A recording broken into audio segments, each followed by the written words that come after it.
Vamos a ver ahora la realidad social. ¿Y por qué vamos a ver esto? Porque la realidad política, que es la que a nosotros nos interesa estudiar, forma parte de la realidad social. Está inserta en ella y a ella debe su existencia y su razón de ser, porque la realidad política no la podemos pensar sin entender que está adentro de la realidad social. Y la realidad podemos decir que es vida humana desplegada en actos de convivencia. ¿Qué quiere decir? Que todas estas formas de relación entre los seres humanos, esta interacción entre los grupos sociales que van desenvolviendo formas de comportamiento y estructuras de organización, forman esta realidad social. ¿Qué forma parte de nuestra realidad social? No solamente la Constitución, las leyes, la estructura socioeconómica, los partidos políticos, los gremios, sino también todos nosotros como individuos, la familia, los grupos sociales, los clubes, todos mientras nosotros ajustemos los comportamientos a la Constitución, las leyes, la estructura, es decir, todo esto es realidad social. Y esto lo vemos porque el hombre tiene una naturaleza social y eso es innegable. El ser humano es natural, espontáneo y necesariamente social. Aristóteles, que es un autor que vamos a ver varias veces, decía que el hombre es un zoon politikon. ¿Qué significa esto? Zoon viene de animal, entonces un hombre, y politikon significa social, es un hombre social. ¿Y por qué? Porque el aislamiento es infra o suprahumano. Ojo, nota acá, no el aislamiento que estamos viviendo nosotros, que es una cuestión de emergencia, pero sí el aislamiento de manera permanente. Dice que el hombre no se puede concebir solo, porque si está solo es infrahumano, o sea que es menor a un humano, o es un dios. No se puede concebir el ser humano solo. Ahora bien, no basta para hablar de esta naturaleza social como sociedad, la mera convivencia, es decir, no basta que el hombre esté al mismo tiempo con otro hombre, sino que se requiere, ¿no es cierto?, que haya continuidad, estabilidad, permanencia. Y entonces vamos a ver que la política es la actividad humana que justamente va a tratar de ver esto, ¿no es cierto?, acciones que realiza y ejecuta el hombre. ¿Para qué? Para influir, para conservar, para obtener, para crear, modificar el poder. La organización del poder, que es la organización de la comunidad. Entonces, el individuo y la comunidad son términos complementarios. ¿Por qué? Porque no hay una comunidad sin individuos y no hay individuos que no formen parte de una comunidad. Por eso es importante tener en cuenta que no se concibe al hombre fuera de una comunidad de hombres. Ahora bien, ¿cómo es esto del proceso formativo de las organizaciones sociales? ¿Cómo surgen las organizaciones sociales? Bueno, lo van a ver más a fondo con la profe Iserio, con las unidades de ella, pero yo les voy a hacer una mera referencia acá. Podemos decir que, en primer lugar, existió un hombre y una mujer. Pueden ser católicos, pueden tener otra religión, pueden ser lo que quieran, pero lo cierto es que necesariamente debe haber existido un hombre y una mujer para comenzar, ¿no es cierto?, en esta comunidad en la que nos hemos convertido hoy. A partir de allí se conformaron familias que posteriormente se fueron agrupando y se formaron clanes. Los clanes son grupos de familias. Estos clanes se juntaron y surgieron las tribus.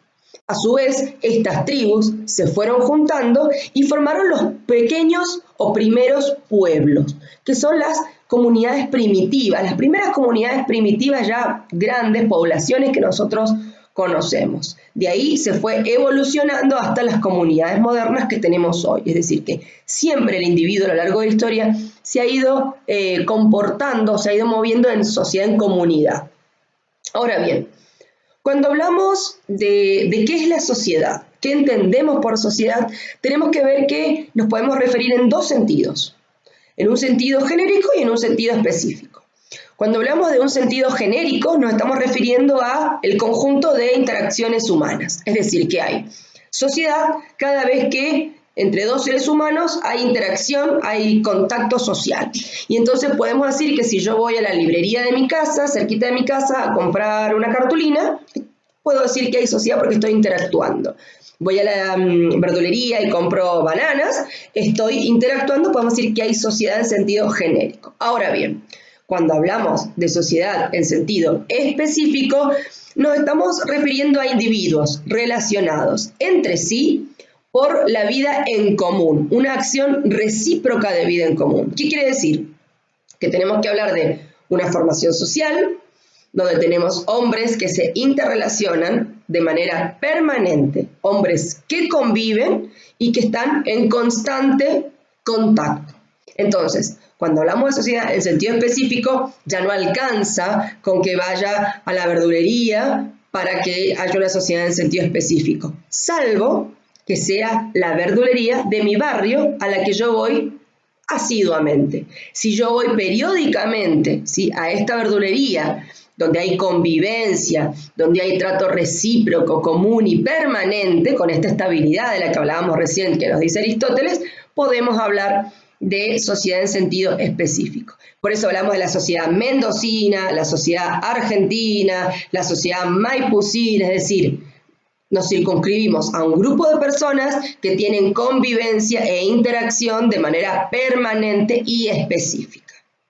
Espero que haya sido claro esto.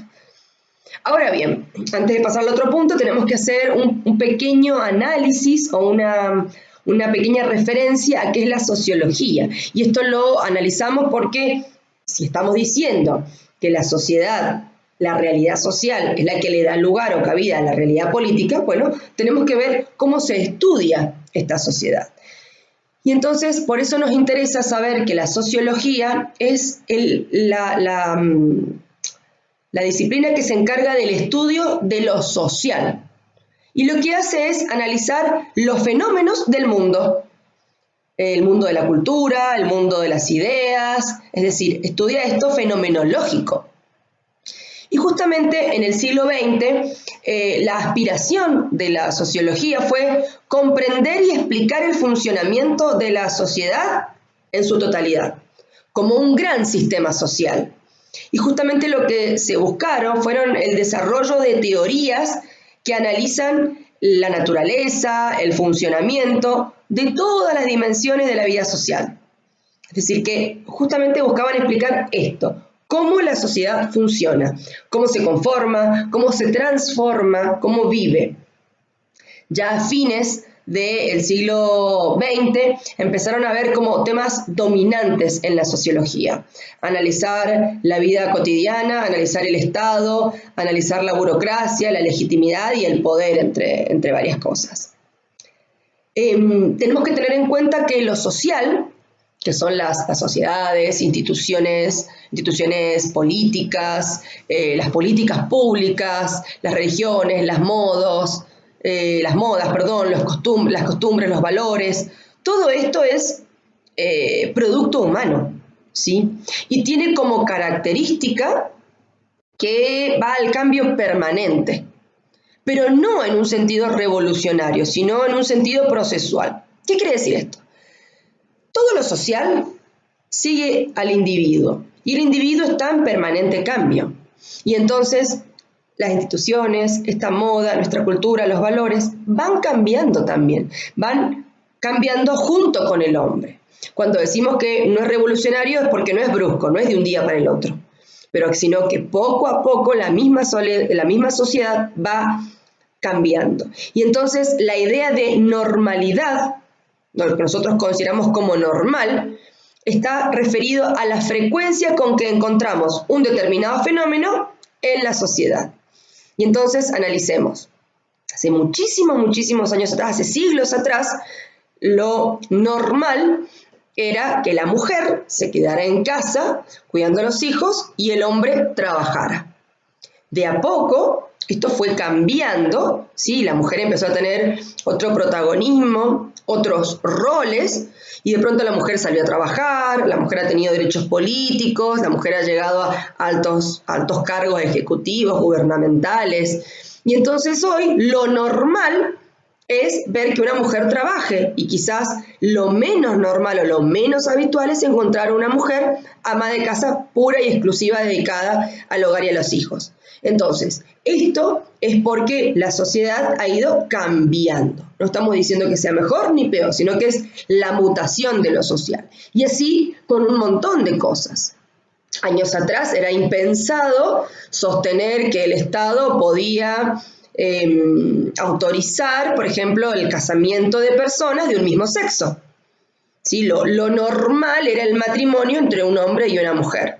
Hoy en día, si bien todavía los fenómenos sociales no son mayores de parejas homosexuales, lo cierto es que el Estado reconoce que personas de un mismo sexo puedan contraer matrimonio e inclusive les regula los derechos, ¿no es cierto?, del mismo modo que le regula los derechos a las personas de distinto sexo que contraen matrimonio. Es decir, esto es lo que yo les quiero traer a colación, es que la normalidad es justamente en función de cómo estos procesos sociales se van desarrollando, los vamos encontrando en la sociedad. Y entonces se buscan elaborar teorías que desarrollen conocimientos basados en lo empírico. Eso es lo que hace la sociología, busca desarrollar este tipo de teorías y trata de responder de manera científica determinados interrogantes. ¿Cuáles serían estos interrogantes que se plantea la sociología? ¿Cómo se organiza la sociedad? ¿Cómo es el orden social? ¿Qué reglas explican este funcionamiento? ¿Por qué se mantienen determinadas formas? ¿Por qué cambia la sociedad? ¿Cómo se gobierna? ¿En qué se basan estos grupos humanos, estos comportamientos humanos? ¿Cómo funcionan? ¿Qué roles se requiere para funcionar? ¿Por qué los individuos actúan en un determinado sentido y no en otro? Todo eso lo que trata de hacer es elaborar conocimiento científico. La sociología trata indefectiblemente de producir conocimiento científico. ¿Quiénes serían los padres fundadores de la sociología? Digamos, autores que son como precursores en este análisis científico. Bueno, tenemos a Karl Marx, este autor es de 1818 a 1883, es un autor que ya lo van a estudiar más adelante, pero lo que hace es elaborar una teoría justamente sobre el funcionamiento de la sociedad en su conjunto. Va a explicar su teoría en función de lo que es el materialismo histórico y va a explicar las condiciones objetivas que llevan al cambio social. Él va a elaborar y va a desarrollar toda una teoría con fundamento científico en función de su análisis de lo que es el materialismo histórico, dialéctico, que ya lo vamos a estudiar más adelante, pero digamos, es el primero o uno de los primeros en analizar científicamente el comportamiento de una sociedad. Después tenemos a Durkheim. Durkheim también es un autor muy importante, lo vamos a estudiar aquí, lo van a estudiar en otras materias más adelante, y él justamente va a desarrollar fuertemente el método de investigación sociológico. Es decir, lo que va a buscar él es el análisis o la elaboración de reglas prácticas para aplicar este método de investigación. Él va a decir que el objeto de la sociología es el hecho social, ¿no es cierto? Y lo que va a tratar de hacer es una sociología descriptiva. Entonces va a intentar que este método de investigación sociológico, con reglas que él mismo desarrolla, sirva para analizar la realidad social en diversos lugares, en diversas épocas del mundo. Y después tenemos a Max Weber. Max Weber es de 1864 a 1920. La novedad que trae Max Weber en la sociología es que va a introducir la noción de actor y la noción de acción humana. Es muy importante porque él va a revolucionar lo que se venía estudiando como análisis sociológico y va a abrir el camino de la investigación. Es un método interpretativo y es un autor muy crítico de Marx. Son autores que lo que va a hacer es analizar el camino de la investigación, va a decir por lo que las cosas significan en sí. Es muy interesante porque es un autor muy serio y que va a cuestionar mucho a Marx. Entonces, por eso es que lo estudiamos nosotros. Simplemente me interesa que sepan que estos tres autores son los padres, se les llama, de la sociología, y cuál es el aporte que han hecho a esta disciplina que nosotros estamos estudiando. Por último, para terminar esto, tenemos que analizar cuáles son las características, ¿sí?, del análisis sociológico, es decir, ¿para qué nos sirve o por qué nos interesa estudiarlo? Bueno, porque la sociología lo que busca es establecer la vinculación entre lo histórico, lo individual y lo social.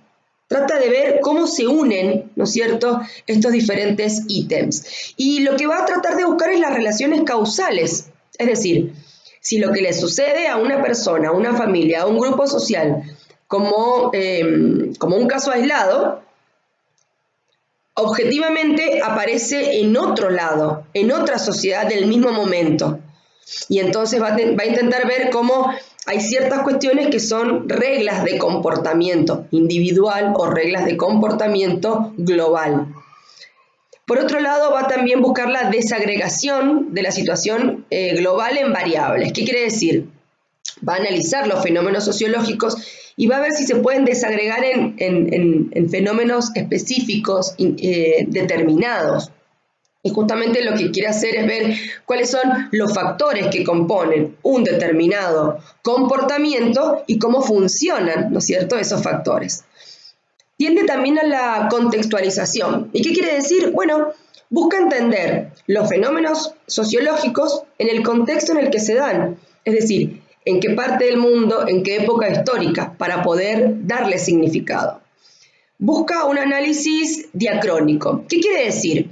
Es que se buscan explicaciones de procesos sociales, no de situaciones específicas. Es decir, no se analiza de manera indirecta o de manera determinada un caso en particular, porque no le interesa a la sociología el caso aislado, le interesa el caso global. Entonces tratan de buscar condiciones objetivas, es decir, frente a determinadas situaciones, cuáles son las condiciones en las que esas situaciones se dan, ¿sí?, en un determinado momento histórico. Es lo que le interesa, porque tratan de establecer reglas, ¿sí? Ante estos fenómenos se producen estas consecuencias. Es lo que interesa. Por ejemplo, ante determinadas presiones de la prensa en un sentido, los gobiernos actúan de este modo. ¿Sí? No le interesa saber un caso específico que ocurrió de un periódico que influyó en un determinado gobierno, ¿sí?, sino cuestiones globales, porque la sociología no es un análisis individual, sino colectivo. Y por último, trata de desnaturalizar. ¿Qué quiere decir? Que busca el abordaje sociológico, tratando de desnaturalizar el fenómeno, ¿sí? O sea, busca interrogar, cuestionar, analizar qué es lo que hay y tratar de explicarlos sin hacer cuestiones valorativas y justamente con un análisis crítico, es decir, ¿qué es? ¿Por qué pasa? ¿Cómo pasa? No analiza si está bien, si está mal, y lo más importante es que en esta desnaturalización no toman nada como que se da porque sí, sino que todo lo que surge ocurre por algo. Y eso es lo que trata de explicar la sociología. Bien, espero haber sido clara y vamos a continuar con el siguiente video del siguiente punto. Gracias.